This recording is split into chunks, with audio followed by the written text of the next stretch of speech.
ng pag-aalaga sa kanya. Isang maalinsangan na hapon ng tag-araw. Ang ilog na dumadaloy sa nayon sa gilid ng kagubatan ay kumikinang sa sikat ng araw.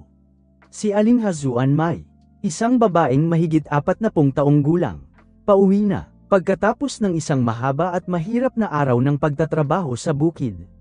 Payat siya, at magaspang ang kanyang mga paa. Dahan-daang naglakad sa maalikabok na daan ng nayon. Hawak niya ang isang maliit na supot ng kamote. Ito ang maliit na sahod na natanggap niya sa araw na yun. Inisip niya ang kanyang butas na kubo, tungkol sa simpleng pagkain na naghihintay sa kanya sa bahay. Bigla, may narinig na sigaw ng paghingi ng tulong mula sa ilog. Mahina ngunit puno ng panik na sigaw. Ikinagulat ni Aling Hazuan Mai. Mabilis siyang lumingon sa direksyon na yun, ang kanyang mga mata ay nakatuon. Isang maliit na figure ang nagpupumiglas sa gitna ng malakas na agos. Ang kanyang mga kamay ay kamakaway sa kawalan ng pag-asa. Diyos ko, isang bata. Nagpanik siya, walang masyadong oras para mag-isip. Mabilis na ibinaba ang supot ng kamote sa lupa. Sumugod siya patungo sa pampang ng ilog. Hindi masyadong malalim ang tubig, ngunit malakas ang agos at nagyayelo. Hindi magaling lumangoy si Aling Hazuan Mai, ngunit ang kagustuhang iligtas ang bata ay nagpawala sa kanyang takot. Dahan-dahan siyang bumaba sa tubig. Nararamdaman ang malakas na agos na humihila sa kanyang mga binti. Gamit ang lahat ng kanyang lakas, inabot niya at hinawakan ang damit ng bata. Hinayla niya ito ng malakas papunta sa kanya. Matapos ang ilang sandali ng pakikibaka, sa wakas ay nagawang may akyat ang bata sa pampang. Humihingal siya, basang-basa ang kanyang buong katawan. Ngunit nakahinga siya ng maluwag nang makita niyang humihinga pa rin ang batang lalaki. Payat ang bata, mapatla ang balat, at ang mga labi ay nangingitim dahil sa lamig. Unti-unting bumukas ang kanyang mga mata. Malabo niyang tiningnan ng babaeng kakaligtas lang sa kanya. Huwag kang matakot, anak, nandito na si Lola. Mahinahon niya itong inalo. Ang kanyang nanginginig na kamay ay dumampi sa noo ng bata para suriin. Walang sinabi ang bata, nakatitig lang sa kanya na may malalaking mata na puno ng luha. Hindi siya umiyak, ngunit ang takot ay malinaw pa rin sa kanyang mukha. Inalalayan ni Ginang Zuan Mai ang bata pabalik sa kanyang maliit na bahay. Sa daan, pinagmasdan at pinag-usapan ng mga taga-baryo. Nagdala na naman ng problema si Ginang Ha. Pagkatapos ay umiling ang isang matandang babae at bamantong hininga. Mahirap ng buhayin ng sarili. Ngayon ay may isa na namang bata, ewan ko ba kung saan nanggaling. Sabi ng iba, hindi pinansin ni Ginang Zuan Mai. Pagdating sa bahay, dali-dali niyang kinuha ang nag-iisang manipis na kumot sa bahay. Para ibalot sa bata, isang maliit na apoy ang sinindihan. Nagpapainit sa simpleng bahay. Anong pangalan mo, anak? Saan ka nakatira? Tanong ng matanda. Ang kanyang mga mata ay nakatingin sa bata na may pag-aalala. Tumahimik ang bata sandali, pagkatapos ay umiling. Tiningnan niya ang nalilitong mga mata ng bata, sumasakit ang kanyang puso. Maliwanag na takot ka at hindi mo alam kung saan ka nabibilang. Sige, kung wala kang maalala, dito ka muna sa akin. Tatawagin kitang Son pansamantala, ayos ba? Ngumiti siya ng maamo, mahina ang kanyang boses. Tumango ang bata, kumikislap ang mga mata sa tiwala. Nang mga sandaling yon, hindi alam ni Ginang Zuan Mai na ang kanyang desisyon ay magpapabago sa kanyang buhay at sa buhay ng bata magpakailanman. Nang gabing yon, tiningnan ni Ginang Zuan Mai ang kanyang maliit na bahagi ng kanin para ibigay kay Son. Pinanood niya itong kumain, ang puso niya ay puno ng kakaibang saya. Sinabi niya sa kanyang sarili na kahit gaano kahirap, aalagaan kita, naniniwala ako na gagawa ka ng isang bagay na mahusay sa iyong buhay. At nagsimula ang isang malalim na ugnayan sa pagitan niya at ng kakaibang bata. Ang mga unang araw pagkatapos iligtas si Son, ang buhay ni Ginang Hazuan Mai ay naging mas mahirap. Kailangan niyang magtrabaho ng mas mahirap para magkaroon ng sapat na bigas para pakainin silang dalawa. Kahit mahirap, hindi niya hinayaan na magutom si Son.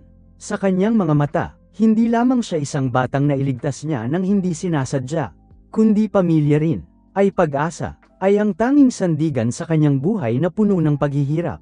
Tuwing umaga, gigising si Ginang Zuan Mai kapag hindi pa sumisikat ang araw. Pupunta siya sa bukid para magtrabaho bilang upahang magsasaka ng palay. Namimitas ng gulay o minsan ay nagwawalis sa palengke. para makakuha ng kaunting pera. Sa araw, naglalaro si Son sa bahay, habang siya ay nagtatrabaho ng walang tigil. Hanggang gabi, uuwi siya na pagod ang katawan, ngunit palaging sinusubukang ngumiti kapag nakita niya ang bata. Son, may dala akong kaunting tuyo ngayon. Lulutuin ko ito para sa iyo bukas, ha? Sabi niya, habang marahang hinihimas ng kanyang magaspang na mga kamay ang ulo ng bata. Tumango ang bata, ang kanyang mga mata ay malinaw. Kahit bata pa, naiintindihan na ni Son, na maraming isinakripisyo si Ginang Zuan Mai para sa kanya. Masunurin siyang tumulong sa pagwawalis ng bahay. Kumuha ng tubig mula sa balon o mangolekta ng panggatong. Ang mga taga-nayon ay madalas na nagchichismisan tungkol sa desisyon ni Ginang Zuan Mai. May mga nakiramay, ngunit karamihan ay pinuna. Mahirap na nga, kaya nang buhayin ng sarili ay magaling na. Ngayon ay nag-aalaga pa ng isang bata, hindi alam kung sino ang mga magulang nito. Isang babaeng kapitbahay ang malupit na nagsabi, siguro matanda na siya, hindi nag-asawa kaya kumuha ng bata para may kasama. Sumang-ayon ng isa pang tao. Narinig ni Ginang Zuan Mai ang lahat ng mga salitang yun pero hindi niya ito pinansin. Tuwing may magtatanong kung bakit niya kinupkup si Son, ngingiti lang siya ng maamo. Mamamatay ang kawawang bata kung walang magliligtas sa kanya. Ngayon, pamilya ko na siya. Hindi siya natinag sa mga chismis, pero minsan, nalulungkot si Son. Minsan, tinanong niya ito, Nay, bakit po ako kinaiinisan ng mga tao? Niyakap niya ito, at marahang sumagot, huwag mong intindihin ang sinasabi nila. Mabait kang bata, alam ko, hindi ka nila pinalaki, kaya wala silang karapatang humusga. Nang mag-edad na si Son para pumasok sa paaralan, determinado si Ginang Zuan Mai na pag-aralin siya, kahit alam niyang magastos ito. Tuwing pasukan, binabawasan niya ang kanyang kinakain. Nagtitipid ng bawat sentimo para makabili ng mga libro at damit para sa kanya. May mga araw na, umuuwi si Son, at naglalagay ng ilang barya sa kanyang kamay, na kinita niya sa pagtulong sa mga kapitbahay. Tiningnan niya ito, at tumulo ang kanyang mga luha. Mabait kang bata, pero hindi mo kailangang gawin ito. Ang trabaho mo ay mag-aral ng mabuti, para sa hinaharap ay hindi ka mahihirapan tulad ko. Tumango si Son, tahimik na nangangakong hindi niya bibigwin ang kanyang ina. Sa paaralan, nag-aaral siya ng mabuti at palaging nangunguna sa klase, kahit na madalas siyang tuksuhin ng kanyang mga kaibigan. Dahil sa kanyang kahirapan, hindi pa rin siya sumuko. Minsan, gusto ni Son ng bagong damit, para hindi siya pagtawanan ng kanyang mga kaibigan. Nagtrabaho ng sobra si Ginang Zuan Mai sa loob ng isang linggo. Hanggang sa siya ay mahimatay sa palengke, para makaipon ng sapat na pera para mabili ang damit na yun para sa kanya. Nang matanggap ang damit, naantig si Son at niyakap ang kanyang ina habang umiiyak. Nay, pangako ko po nakikita ako ng maraming pera balang araw. Para hindi na po kayo mahihirapan. Ngumiti si Ginang Zuan Mai at hinimas ang kanyang ulo, basta mabuhay ka ng maayos. Kontento na ako. Sa paglipas ng mga taon, lumaki si Son, hindi lang siya matalino. Mabilis, kundi pati na rin maunawain. Palagi niyang pinapangarap na makaahon sa kahirapan. At iaalis si Ginang Zuan Mai sa kanilang sira-sirang bahay kubo. Balang araw, hindi na kayo mahihirapan pa. Magkakaroon ka ng magandang bahay. At hindi ka nalalamigin sa taglamig. Sinabi niya sa kanya isang gabi. Mabuti naman kung ganoon, ngumiti siya. Pero sa kanyang puso, hindi siya nang ahas na umasa ng labis. Para sa kanya, ang makita lang si Son na lumaki, ay sapat na para maging masaya siya. Lumipas ang mga mahirap na taon. Nag-iwan ng mga kulubat sa mga balikat ni Ginang Zuan Mai. At isang matatag na determinasyon sa mga mata ni Son. Dalawang tao, isa matanda at isa bata. Magkasama, hinarap ang mga paghihirap ng buhay, upang pangalagaan ang pag-asa para sa isang mas maliwanag na bukas. Nang si Son ay 18 taong gulang, nakatanggap siya ng isang buong scholarship sa isang prestihiyosong unibersidad sa lungsod. Ang magandang balitang ito ay ikinatuwa ng buong baryo, ngunit higit sa lahat, si Ginang Zuan Mai ang pinakamasaya. Tiningnan niya ito, ang kanyang mga mata ay puno ng pagmamalaki. Son, sa wakas ay natupad mo na ang iyong pangarap. Wala na akong mahihiling pa, sabi niya, ang kanyang boses ay nanginginig sa emosyon. Gayunpaman, ang saya ay may halong pag-aalala. Ang lungsod na may mga maliwanag na ilaw, Daan-daang kilometro ang layo mula sa mahirap na baryo. Ang lugar na yon ay parehong isang pagkakataon at isang hamon. Alam niya noong umalis si Son. Magsisimula siya ng isang bagong paglalakbay, na puno ng paghihirap at paghihiwalay. Maagang maaga noong umalis si Son, ang buong baryo ay dumating para ihatid siya. Inihanda ni Ginang Zuan May ang ilang simpleng gamit mula sa baryo para sa kanya. Ilang kamote, ilang itlog at kaunting naipon na pera, kahit kaunti. Iyon lang ang lahat ng kanyang may hahanda para sa kanya. Bago sumakay sa bus, niyakap siya ni Son ng mahigpit. Lola, pakialagaan po ang iyong kalusugan. Siguradong babalik ako at ilalabas ka rito. Nagsalita siya ng nanginginig ang boses.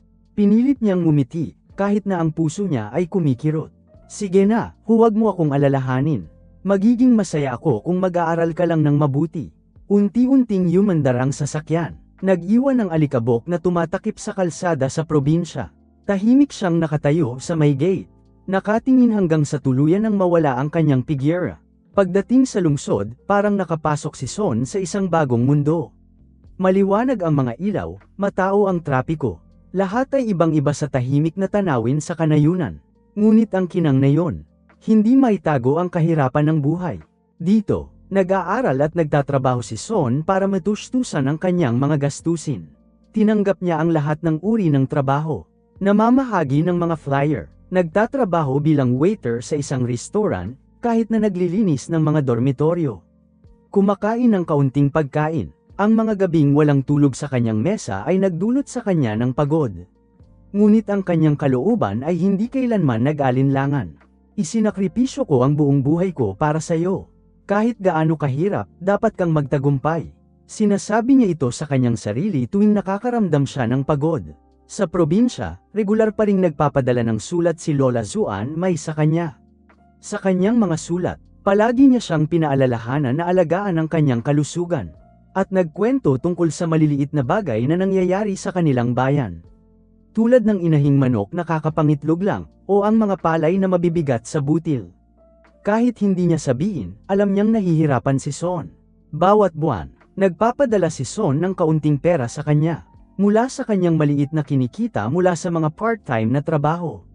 Pero hindi niya ito ginagastos, sa halip ay itinatago niya ito sa isang maliit na kahon.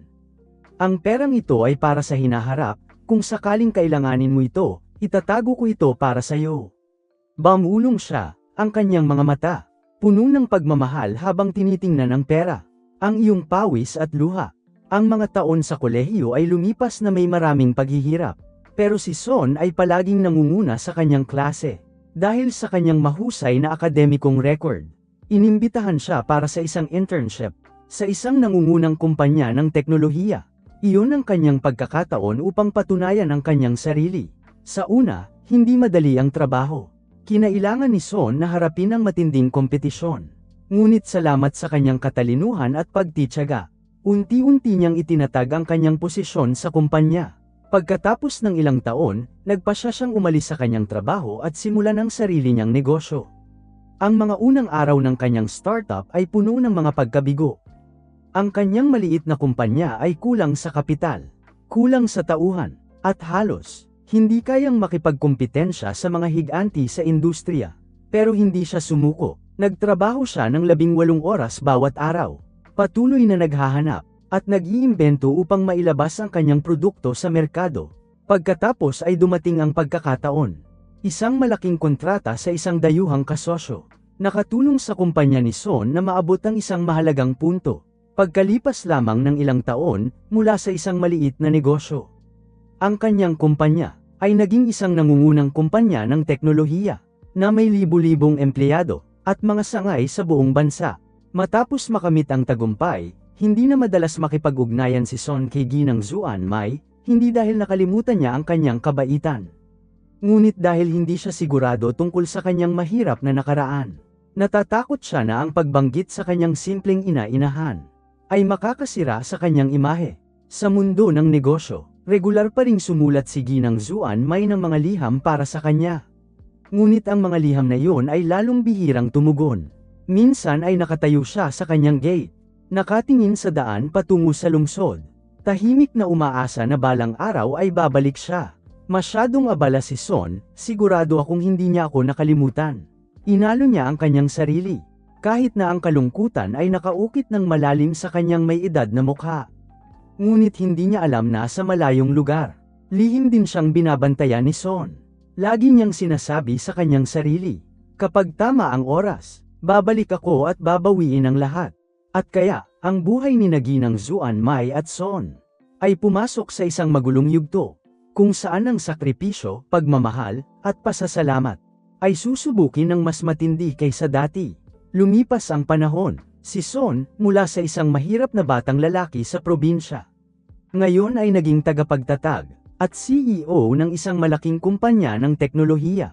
Lumitaw ang kanyang pangalan sa mga magazine, mga programa sa telebisyon, at nabanggit bilang isang halimbawa ng tagumpay. Ngunit nakatago sa likod ng karangyaan na yon ay isang nakaraan na sadyang itinago niya. Ang kanyang nakaraan bilang isang ulilang batang lalaki na kinupkop ng isang mahirap na babae. Tumira si Son sa isang marangyang villa, nagmamay-ari ng mga mamahaling kotse, at madalas na lumilitaw sa mga pangunahing kaganapan. Ang mga tao sa paligid niya, mula sa mga empleyado hanggang sa mga kasosyo, lahat ay pinupuri ang kanyang talento at karisma.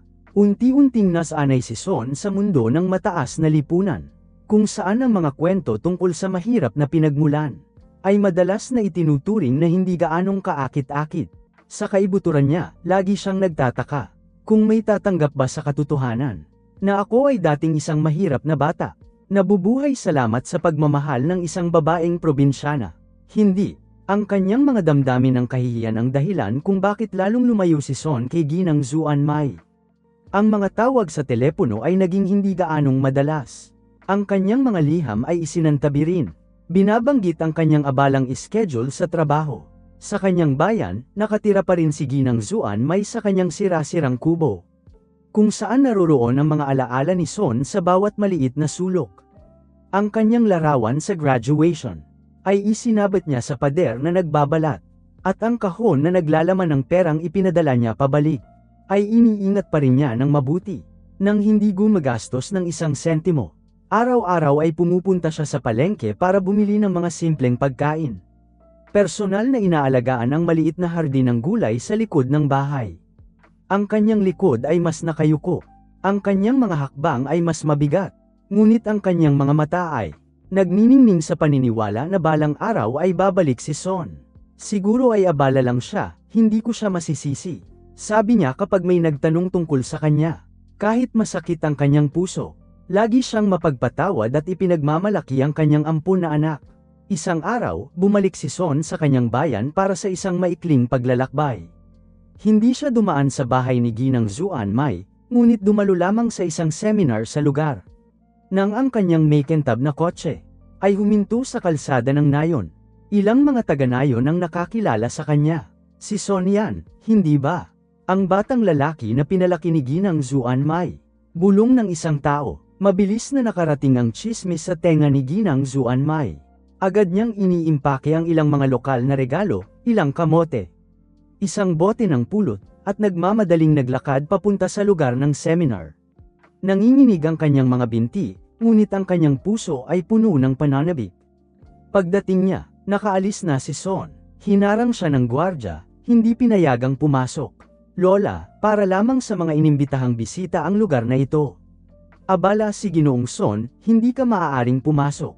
Tahimik siyang nakatayo sa tabi ng gate. Ang kanyang mga mata ay nakasunod sa kanyang sasakyan, habang unti-unting nawawala ito sa malaking kalsada. Hindi niya ito sinisisi, bumubulong lamang, abala talaga siya. Sa kabila ng pagkakaroon ng lahat, nakaramdam pa rin si Son ng kawalan. Ang mga salo-salo, ang mga tagumpay at mga papuri, ay hindi mapunan ang kawalan ng kanyang pananabik para sa tahanan. Paminsan-minsan, ang imahe ni Ginang Xuan Mai ay lilito sa kanyang isipan, na nagdudulot ng sakit sa kanyang puso. Isang gabi, pagkatapos ng isang salo-salo, nakaupo si Son ng mag-isa sa kanyang opisina. Kinuha niya ang huling sulat mula kay Ginang Xuan Mai. Ang sulat na nakalimutan niya ng maraming buwan. Sa sulat, isinalaysay niya na lumalala na ang kanyang kalusugan, pero maayos pa rin siya at umaasa na isang araw ay babalik siya. Ang mga nanginginig na linyang iyon ay nagpasakit sa kanyang puso. Ngunit sa halip na agad na bumalik, sinabi niya sa kanyang sarili na babalik siya kapag mas matagumpay na siya. Para maging proud siya sa kanya. Isang araw, hindi na makayanan ng pangungulila. Nagdesisyon si Lola Zuan Mai na pumunta sa lungsod para hanapin si Son. May dala siyang lumang bag na tela. Sa loob ay may isang bote ng honey at ilang mga gamit sa probinsya. Iyon lang ang kaya niyang gawin para maipakita ang kanyang pagmamahal sa kanya. Gayunpaman, nang makarating siya sa marangyang opisina ni Son, pinigilan siya ng security guard. Wala po kayong appointment, hindi kayo maaaring pumasok. Ipinaliwanag niya na siya ang kinakapatid na ina ni Son. Pero hindi sila naniwala. Masyadong abala si Son, huwag mo siyang istorbohin. Sabi ng isang security guard sa malamig na tono. Naghintay siya sa labas buong araw pero hindi pa rin niya siya nakita. Nang dumilim, napilitan siyang tahimik na bumalik na may mabigat na puso. Hindi niya siya sinisisi, iniisip lang niya na talagang abala siya. Mga alaala ni Lola Zuan Mai. Nagsimulang bumalik sa isip ni Son.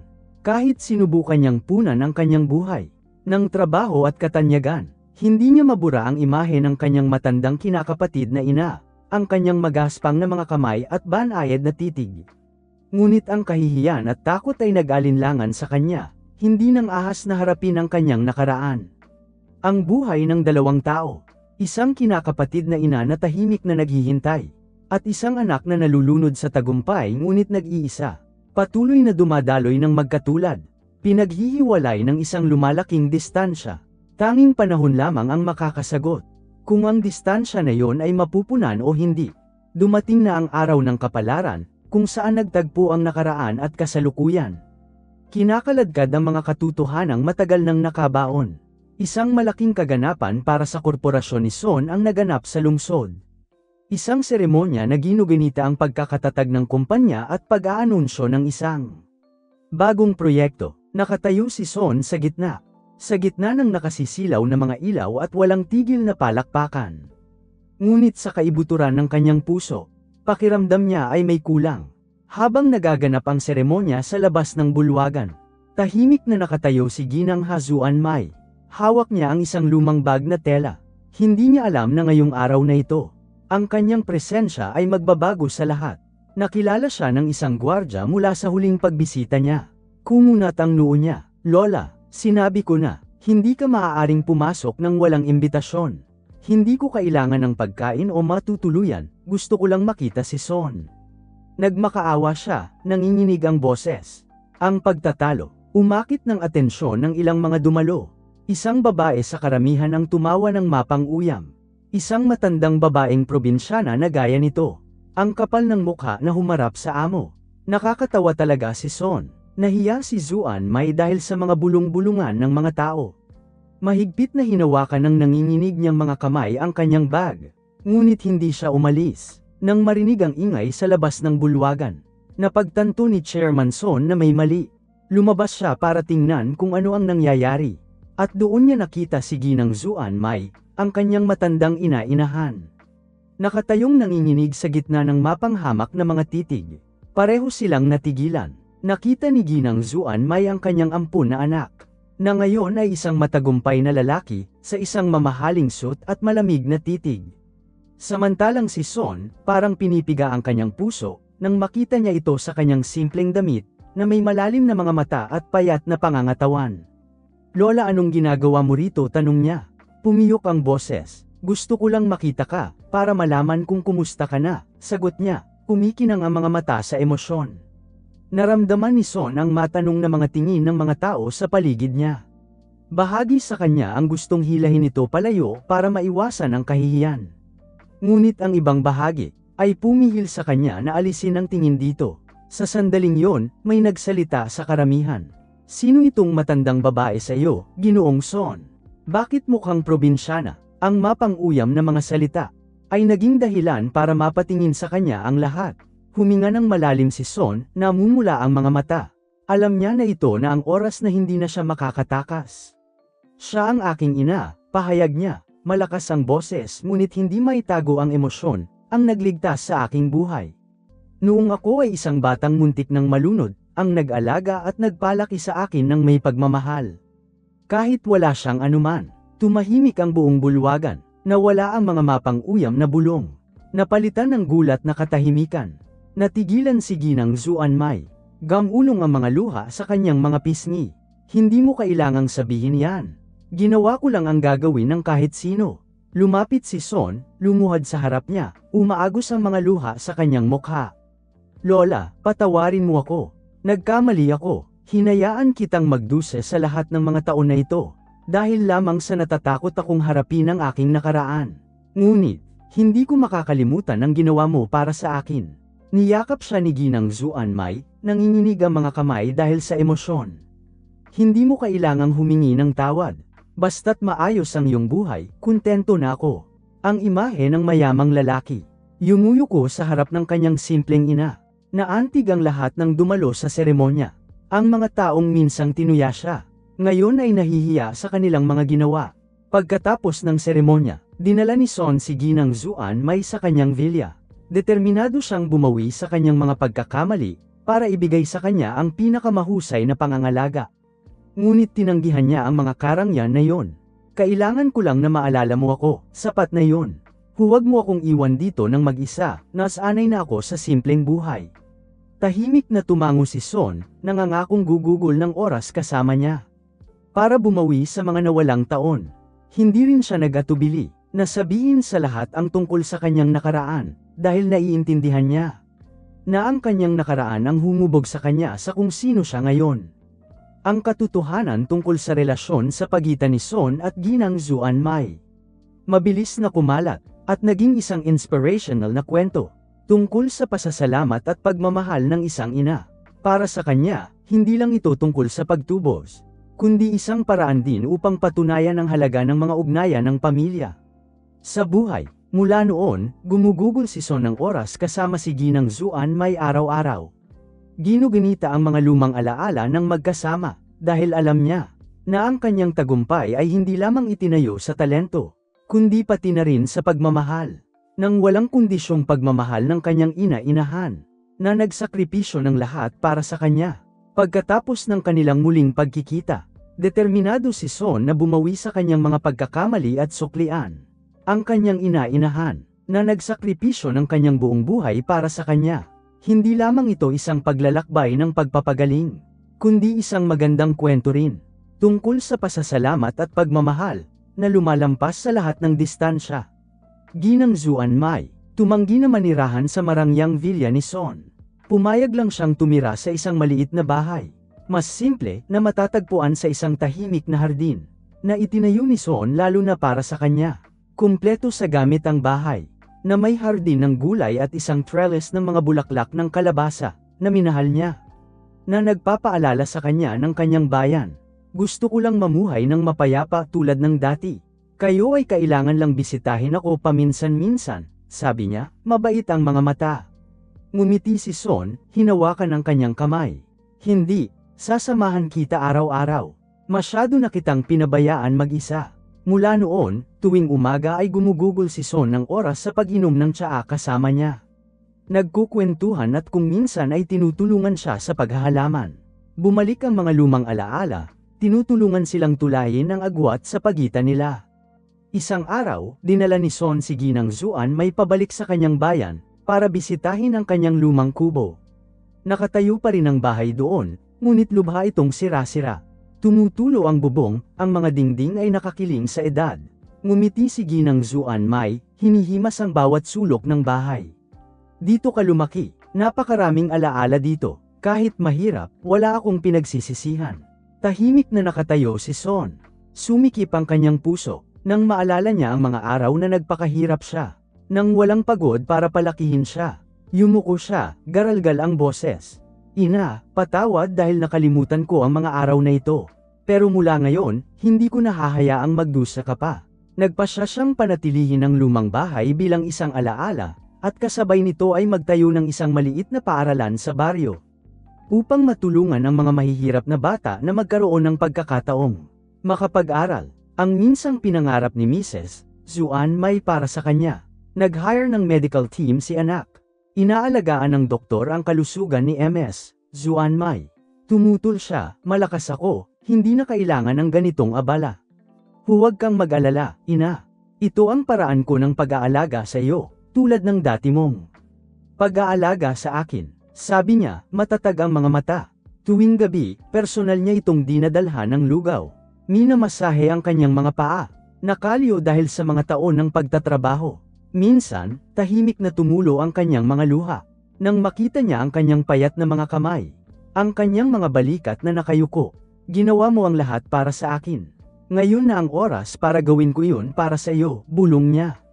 Ang muling pagsasama kay Ginang Zuanmai. Hindi lamang nagbago ang kanyang buhay, kundi pati na rin si Son. Mula sa isang taong nahihiya sa kanyang nakaraan, hindi na siya nag-atubiling ikwento ang kanyang kwento. Sa kanyang mga talumpati, ang aking ina ay hindi ang nagluwal sa akin. Ngunit siya ang nagturo sa akin kung paano mabuhay. Kung wala siya, wala ako ngayon. Pagbabahagi niya sa isang malaking seminar na nakaantig sa maraming tao. Nagtatag din si Son ng isang charity fund sa pangalan ni Ginang Zuanmai para suportahan ang mga mahihirap na bata, mga batang katulad niya noon. Isang araw, nagdaos si Son ng isang maliit na salo-salo sa bahay para ipagdiwang ang kaarawan ni Ginang Zuanmai. Ito ay isang simpleng salo-salo na may mga paborito niyang pagkaing probinsya. Nakaupo sa paligid ng mesa ay ang mga malalapit na kaibigan at pamilya. Mga dating kaibigan mula sa probinsya na inimbitahan ni Son para hindi siya makaramdam ng pagkailang. Sa kumikislap na liwanag ng kandila, tiningnan ni Ginang Zuanmai ang paligid ng mesa, ang mga mata ay naluluha.